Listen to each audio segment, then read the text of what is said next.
Assalamualaikum warahmatullahi wabarakatuh. Perkenalkan, nama saya Nur Hayati dengan NPM 2040704023 dari lokal A1, jurusan S1 Kebidanan, Fakultas Ilmu Kesehatan, Universitas Borneo Tarakan. Baik, di sini saya akan menjelaskan tentang pencegahan dan pengendalian infeksi. Isi infeksi.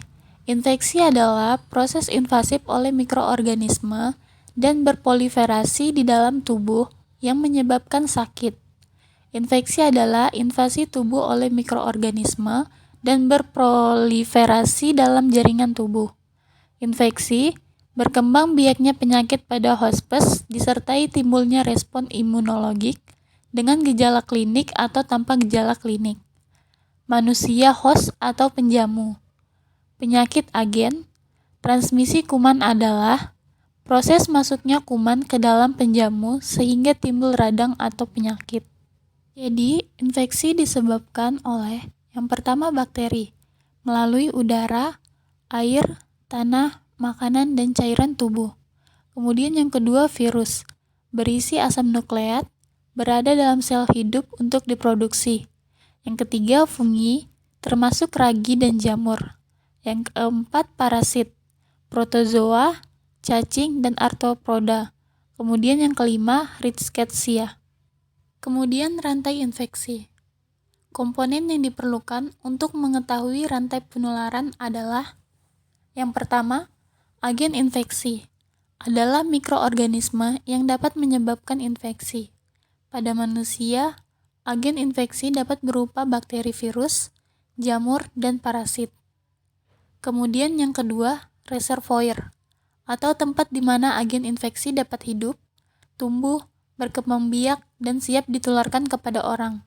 Reservoir yang paling umum adalah manusia, binatang, tumbuh-tumbuhan, tanah, air, dan bahan-bahan organik lainnya. Ketiga, pintu keluar adalah jalan dari mana agen infeksi meninggalkan reservoir, yang meliputi saluran pernapasan, pencernaan, saluran kemih dan kelamin, kulit dan membran mukosa, transplasenta, dan darah serta cairan tubuh lain. Yang keempat, pintu masuk adalah tempat di mana agen infeksi memasuki penjamu. Pintu masuk bisa melalui saluran pernapasan, pencernaan, saluran kemih dan kelamin, selaput lendir, serta kulit yang tidak utuh. Kemudian yang kelima, penjamu adalah orang yang tidak memiliki daya tahan tubuh yang cukup untuk melawan agen infeksi serta pencegah terjadi infeksi atau penyakit. Selanjutnya, konsep asepsis. Teknik asepsis adalah upaya mempertahankan klien bebas dari mikroorganisme. Yang pertama, asepsis medikal, aseptik medis atau teknik bersih. Aseptik medis adalah teknik atau prosedur yang dilakukan untuk mengurangi jumlah mikroorganisme di suatu objek, serta menurunkan kemungkinan penyebaran dari mikroorganisme tersebut. Yang kedua, asepsis surgikal, aseptik bedah atau teknik steril.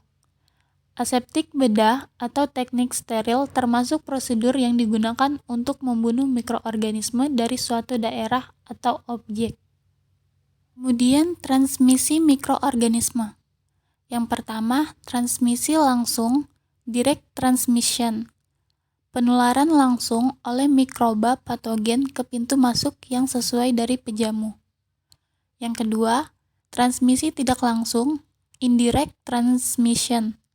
Penularan mikroba patogen yang memerlukan adanya media perantara, baik berupa barang atau bahan, air, udara, makanan atau minuman, maupun vektor. Sekian penyampaian dari saya. Mohon maaf bila ada kesalahan kata dan informasi. Semoga bermanfaat. Terima kasih. Wassalamualaikum warahmatullahi wabarakatuh.